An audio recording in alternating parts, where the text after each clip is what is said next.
What's up, guys? SuperGunG88 here, and I'm back with another episode of Can You Fix It? In this series, we look at fellow subscribers' decks and see if we can't give them some advice in order to fine-tune their deck. In today's episode, we've got a Elemental Hero / Destiny Hero mashup, which looks to be on the casual side of things.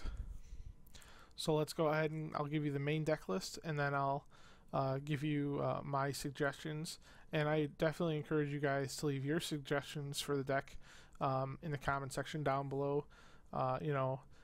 Without any more details from Chandler, who submitted this deck, as far as budget or total makeover, we're just going to keep it pretty simple today. But feel free to have at it in the comment section down below. So for his main deck list, he runs 4 vanilla monsters, which is Avian, Burst Natrix, Clayman, and Sparkman. And then he goes into Elemental Hero Ocean, Bubbleman, Woodsman, Stratos. Oh, I wish we could run more Stratoses. And then that rounds out his Elemental Hero side of things. And then for the Destiny Heroes, we have Captain Tenacious, Dasher, Defender, Diamond Dude, Dogma, Doomlord, Dreadmaster, Dunker, Fearmonger, and Plasma. I really like decks, Destiny Hero decks surrounded, made around Plasma and Dogma. They are a lot of fun to play, so I would keep that in mind, Chandler. Of the potential for a Destiny End Dragoon deck. But moving on with this, let's look at the spells. We have 2 Clock Tower Prisons, 1 Dark City, 2 Destiny Draw, 1 1 E-Emergency Call, 2 Messenger of Peace, Miracle Fusion, 2 Mystical Space Typhoons, 2 Polymerizations, and the Warrior Returning Alive.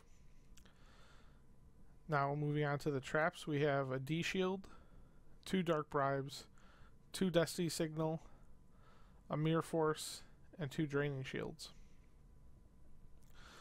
His deck is 40 cards, and I'm not sure if he wanted to stay within the 40 to 42 range, but I'll show you what I did when we get to the fixed deck with that.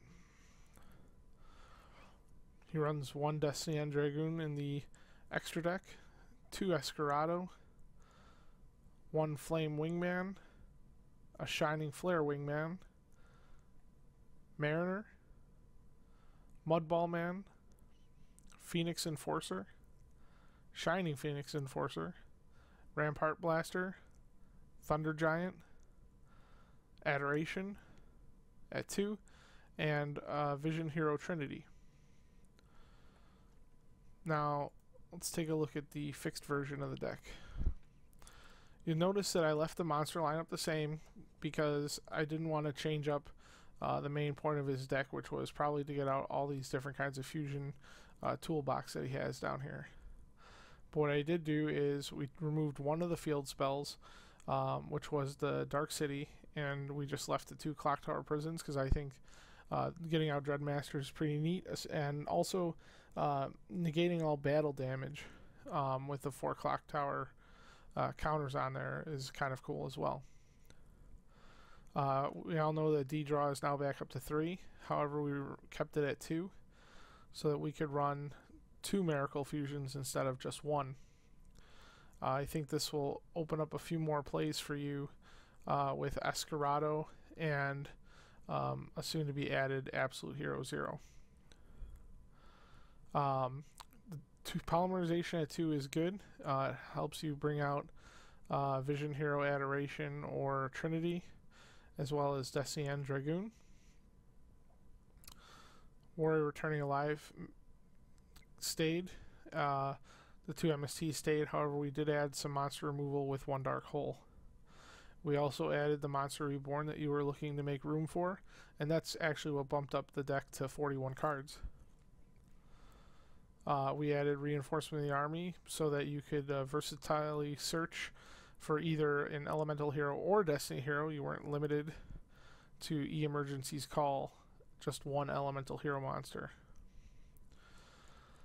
The trap lineup, the only thing I really changed here was the draining shields. Instead of draining shields, I thought you should run magical cylinder, because I don't think the extra life points gained help you as much as the damage that magic cylinder puts out.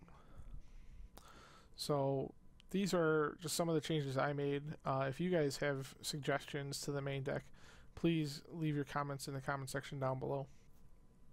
Now with the traps, I think we definitely could go a little bit more with a staple run to replace D-Shield and D-Signal with potentially the Solemn Brigade. That'd be a nice even replacement there. That way you have a little bit more protection and negation from creatures that you just can't get over before they kill you.